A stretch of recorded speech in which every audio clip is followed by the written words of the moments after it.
Pois é, muitos aspectos, né, para a gente discutir, analisar. É importante ter vocês que nos acompanham pela rádio, pela TV por assinatura, pelas plataformas digitais. Inclusive, um convidado especial, professor de Relações Internacionais, que sempre colabora com a gente aqui na Jovem Pan News, José Niemeyer, a quem eu agradeço demais pela participação. Professor, seja muito bem-vindo, ótima noite a você. Seguimos com as imagens ao vivo dessa transmissão, inclusive as agências de notícia acabam fornecendo essas imagens e a gente compartilha com as pessoas que nos acompanham. Mas, professor, ontem ataque de Israel, a justificativa de que seria uma ação preventiva para brecar essas investidas nucleares do Irã e a resposta de Teherã, horas depois, inclusive com explosões registradas em várias cidades de Israel, principalmente Tel Aviv e Jerusalém, que precisamos considerar. Queria te ouvir, sempre gentilmente atendendo a Jovem Pan News, e o Beraldo há pouco fez uma ponderação importante sobre reflexões do mercado, né? Que a leitura é que não parece que uma declaração de guerra do Irã, mas sim uma retaliação, algo pontual aos ataques israelenses de ontem. O senhor concorda? Daniel, um abraço a você, ao assinante da Jovem Pan, aos comentaristas amigos e muito competentes aí da Jovem Pan. Como sempre, a Jovem Pan se adiantando e estando à frente da notícia. Olha, com o ataque de ontem, um ataque de um país soberano contra outro país soberano, que é o Irã, independente da motivação, é uma situação de guerra, né? Que a gente chama, não é mais uma hipótese de guerra real. Agora, é claro que o Beraldo colocou bem, e eu acho que o Dávila também, você pode ficar com esse tipo de dinâmica de mísseis terra-terra de ambas as partes, né? E não partir para algo muito invasivo. Por exemplo, Israel, quando com poucos meses invadiu o sul do Líbano, foi uma ação mais invasiva, ou quando também respondeu ao grupo terrorista Hamas em Gaza. Isso não vai ocorrer com relação ao Irã, primeiro porque o Irã é um país grande, né? É o 17º país em tamanho no mundo, não é pouca coisa, né? Depois é um país de quase meio trilhão de PIB, né? 400 bilhões de dólares. Também é algo para se considerar, não é um país frágil do ponto de vista econômico. É um país que tem um centralismo, uma política muito centralizada de produção industrial, tanto para meio civil como para meio militar. Produz seus próprios tanques de guerra, produz meios, inclusive, que têm alcance aéreo, quer dizer, é o 7º maior produtor de petróleo, vocês estavam falando nisso, tem 1 milhão de soldados, metade disso da ativo e o resto, a outra metade, um pouco mais da metade de reservistas, né? É um país difícil de invadir, porque as cidades, o ecônomo estatal está bem localizado, a capital está bem localizada e cercada por outras cidades importantes. Então, não vamos pensar, é muito difícil um cenário de que Israel quer invadir o Irã, né? Por mais que Israel hoje tenha algo que favoreça por uma ação militar contra o Irã, que é a situação na Síria, uma situação um pouco mais estável, com o HTS no poder, e o HTS está mais preocupado em reconstruir a Síria, com muita dificuldade, porque também vive uma certa instabilidade dentro da Síria, e aí isso impede que o Irã se aproveite do espaço aéreo sírio e mesmo do espaço territorial. A Síria poderia ser uma aliada do Irã para atacar Israel. Então, Israel, eu acho que está preparado até para uma ação. Teria que contar, uma ação mais invasiva, né? Teria que contar com o apoio direto dos Estados Unidos. Mas os Estados Unidos hoje, Daniel e colegas comentaristas, é uma variável à parte, né, no sistema internacional. Parece que o governo Trump olha o sistema internacional como se os Estados Unidos da América estivessem fora do sistema internacional. Tanto do ponto de vista econômico, como do ponto de vista civilizatório, como do ponto de vista estratégico-militar. Um exemplo disso é o distanciamento, claro, que não ocorreu nos últimos 80 anos entre a União Europeia e Estados Unidos, eram aliados preferenciais.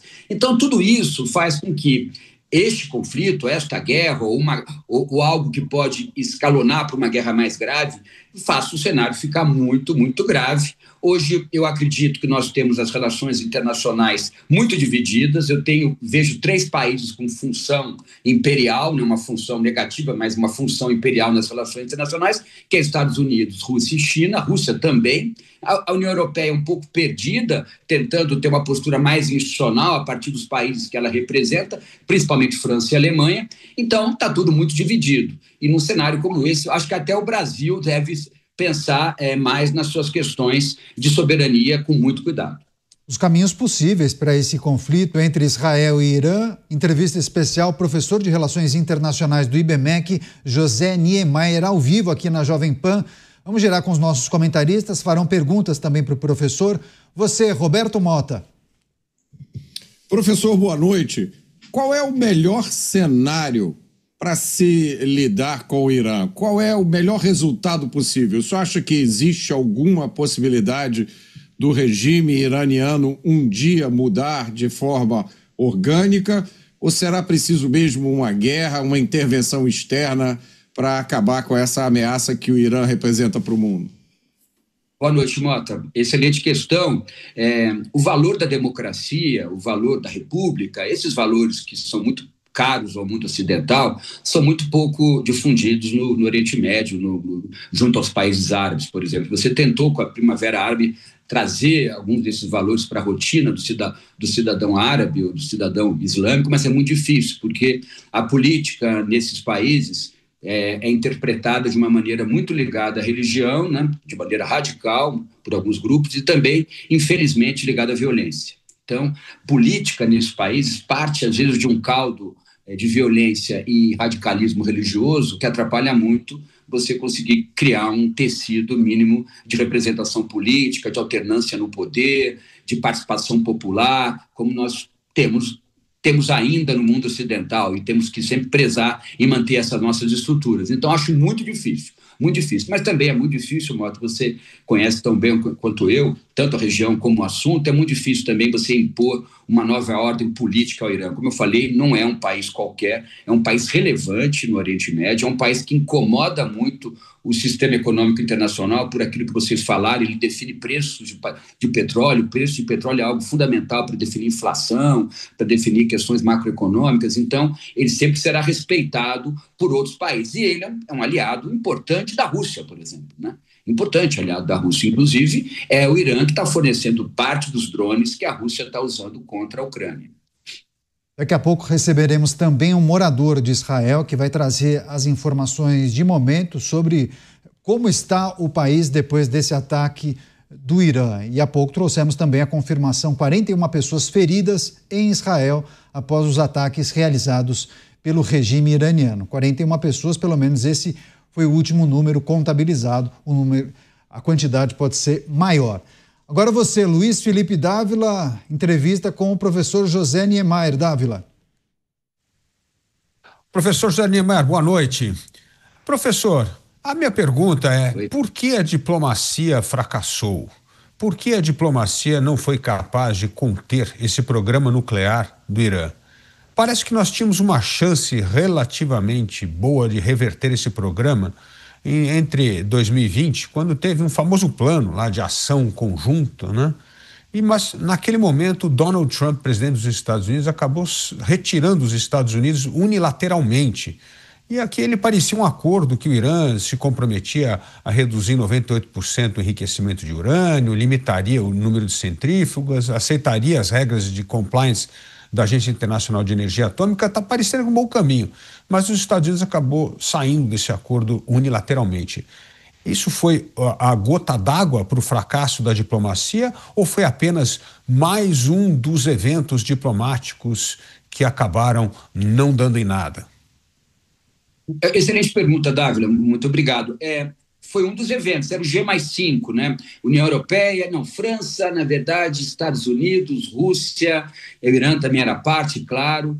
Agora não me lembro de todos os países, eram 5 países mais o Irã, o G+5 era o nome do grupo, e eles iam trocar o fim a diminuição da capacidade de investimento na capacidade nuclear iraniana para que o Irã voltasse ao cenário internacional. Seria o ideal, né? Porque você, como liberal, né, um liberal que nós conhecemos, e uma cepa liberal muito bem constituída, a sua vertente, nós sabemos que quando você faz comércio, quando você incentiva a economia privada, quando você, ou mesmo o público estatal, quando você tem boas parcerias entre o público e o privado no campo econômico, isso repercute no cenário externo, em comércio exterior, em cooperação econômica, e aí todos ganham, né? É um ganha-ganha. Então, essa visão mais idealista das relações internacionais, que todos nós tentamos ter e que está baseada no fundamento fundamento liberal da economia, ela seria mais interessante e o G+5 seria um acordo que caminharia para isso. A questão é que não é assim. A questão é que, me parece, Dávila, que aquele ditado, onde não tem pão, ninguém tem razão. Por que eu uso esse ditado popular? Porque a desigualdade no sistema internacional é muito grande, né? Se a gente pegar desde o fim da Guerra Fria, em 1991, essa desigualdade só aumentou. Desigualdade em todos os aspectos, né, Dada? Desigualdade com relação a controle de espaço. O controle de espaço voltou a ser algo fundamental, que a gente achou que no século XXI seria, né? Muitos países têm muito espaço e outros têm pouco espaço. Acesso à tecnologia, muito restrito ainda, né? E muito desigual o acesso. Acesso à manutenção das suas capacidades na área de biodiversidade, e aí o Brasil tem um papel fundamental.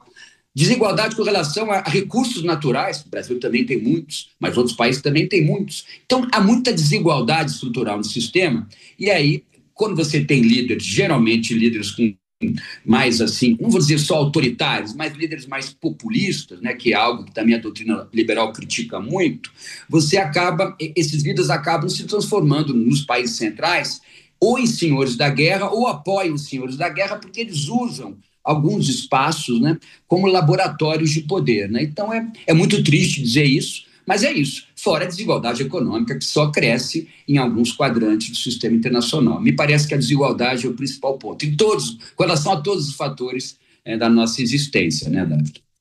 Os muitos aspectos que envolvem esse conflito no Oriente Médio, o professor José Niemeyer, de Relações Internacionais do IBMEC, conversando ao vivo com a gente. Deixa eu só trazer uma informação, porque o Irã afirmou que 78 pessoas foram mortas e 320 ficaram feridas nos ataques israelenses. Essas declarações foram dadas na reunião do Conselho de Segurança da ONU pelo embaixador iraniano. Daqui a pouco, inclusive, a gente vai tratar disso com o professor. Mas eu passo a palavra para o Cristiano Beraldo, fará a próxima pergunta ao professor. Com você, Beraldo.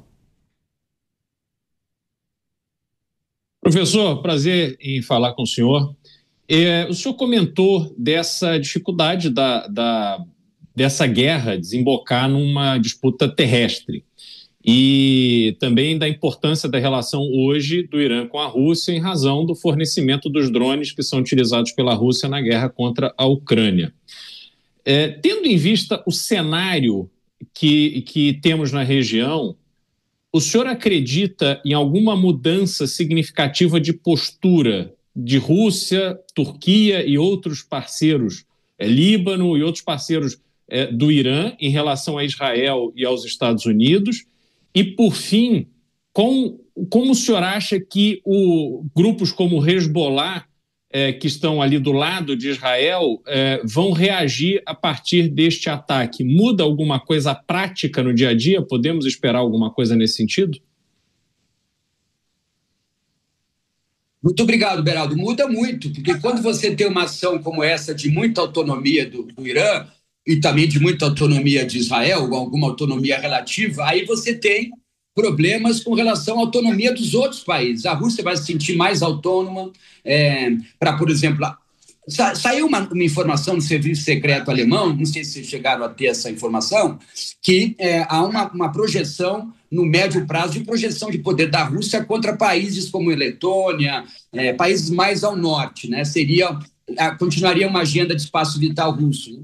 Então, eu acho que está aumentando muito a autonomia dos senhores da guerra.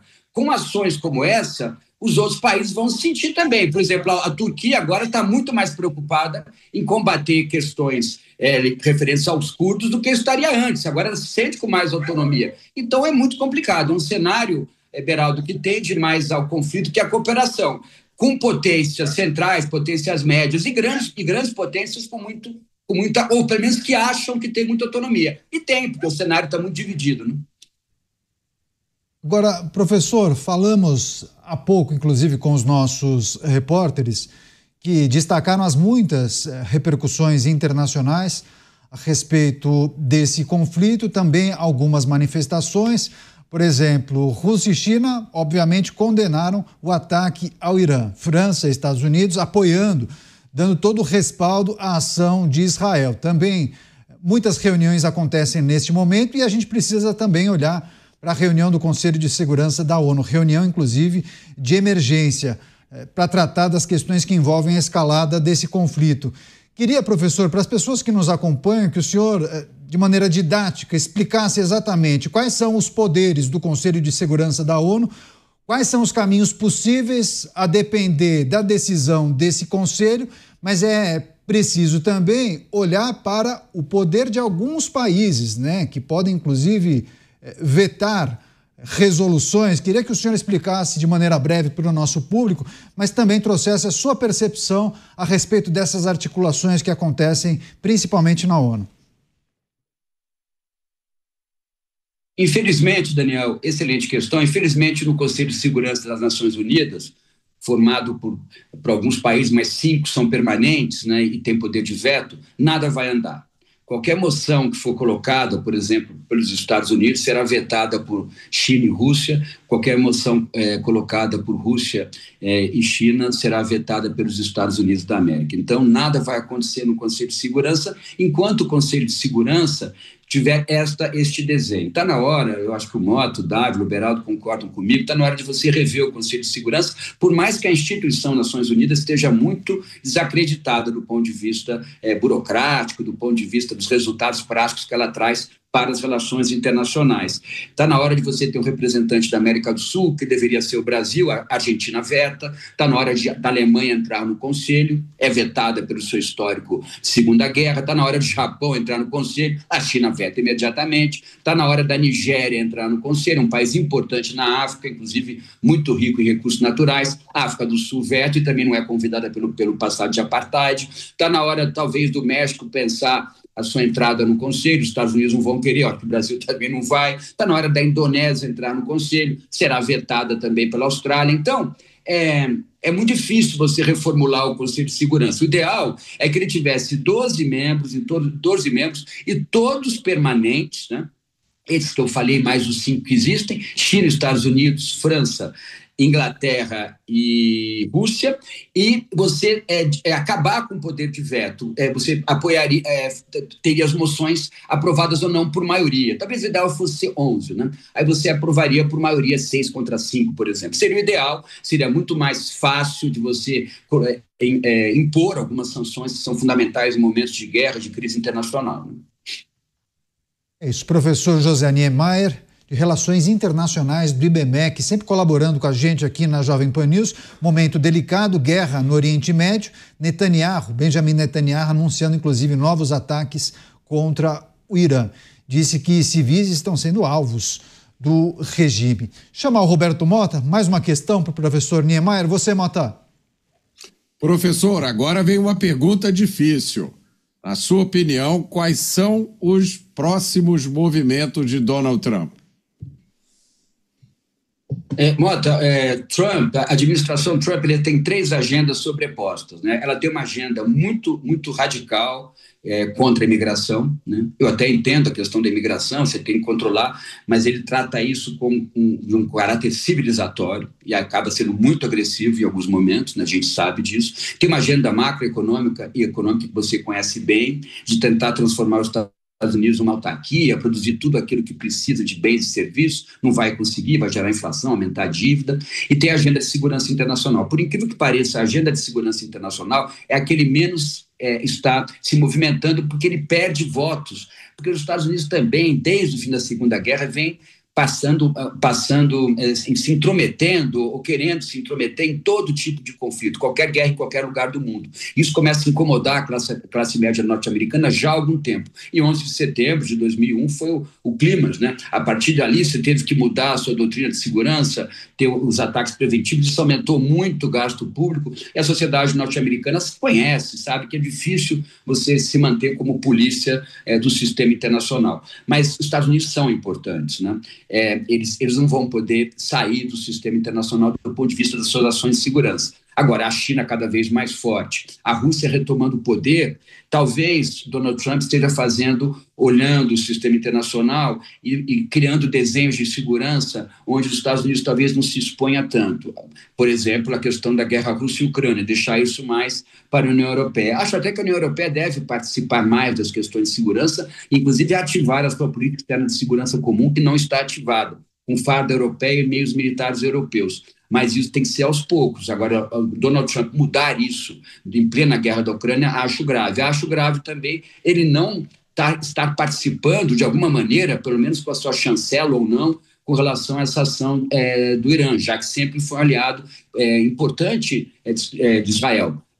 Tem que se mostrar ainda aliado de Israel. Isso é fundamental, porque senão Netanyahu, e a gente conhece bem o governo Netanyahu, vai se sentir muito autônomo e isso vai atrapalhar, inclusive, os Estados Unidos da América. Em resumo, para os Estados Unidos da América é melhor um mundo mais fundamentado em cooperação, para todos nós, inclusive para voltar a crescer do ponto de vista econômico, que é o principal objetivo do governo Trump, retomar um protagonismo econômico. Mas, ao mesmo tempo, a falta de ação norte-americana, que a gente viu nas últimas semanas, e essa postura errática do presidente Trump de ir e voltar com relação a alguns temas, principalmente essas 3 agendas, faz com que o cenário fique muito fluido. Eu tenho a impressão, por exemplo, se Trump hoje, Mota dissesse, claro, em uma conversa secreta, Netanyahu, vamos invadir o Irã. Os Estados Unidos vão apoiar uma invasão do Irã, inclusive por terra. Eu tenho a impressão, não é que faltariam recursos não faltariam, é a principal potência bélica do planeta, mas não teria apoio político interno para fazer isso, e isso atrapalharia muito a agenda econômica dele, de reestruturação econômica dos Estados Unidos da América, por mais também que a gente possa dizer o seguinte, é um governo que cada vez mais aproxima as grandes empresas de tecnologia ao complexo industrial militar. Então, pode ser que no médio prazo, os Estados Unidos voltem a ter uma postura mais decisiva nos temas de segurança a partir desse binômio, né? Empresas das Big Tech junto com um sistema, uma infraestrutura muito forte, o que é o complexo industrial militar norte-americano. E aí eles terem uma posição mais dura no médio prazo. O problema é que o médio prazo está muito longe, né, Mota? A gente tem que saber o que vai acontecer nas próximas semanas. E aí você tem razão. Eu mesmo não sei o que o presidente Trump pretende fazer, mas ele não vai tomar nenhuma atitude agora chancelando muito diretamente a ação israelense e nem nós não tivemos notícia de nenhum avião norte-americano em nenhuma base de artilharia antimíssil norte-americana atuando contra esses mísseis iranianos que foram lançados hoje. Pelo menos eu não tive nenhuma notícia se meios norte-americanos participaram do evento militar. Eu não sei se vocês têm. Então é tudo muito ainda incerto, principalmente com Donald Trump, né? Cobertura especial aqui na Jovem Pan News. Estamos trazendo os últimos detalhes do conflito no Oriente Médio. Ataques realizados entre Israel e Irã. Ontem à noite, Israel iniciou um ataque contra alvos iranianos, explosões registradas em algumas cidades, como, por exemplo, principalmente a capital Teherã. E aí, no dia de hoje, a resposta, né? A resposta do Irã, inclusive, vários alvos atingidos nas principais cidades de Israel.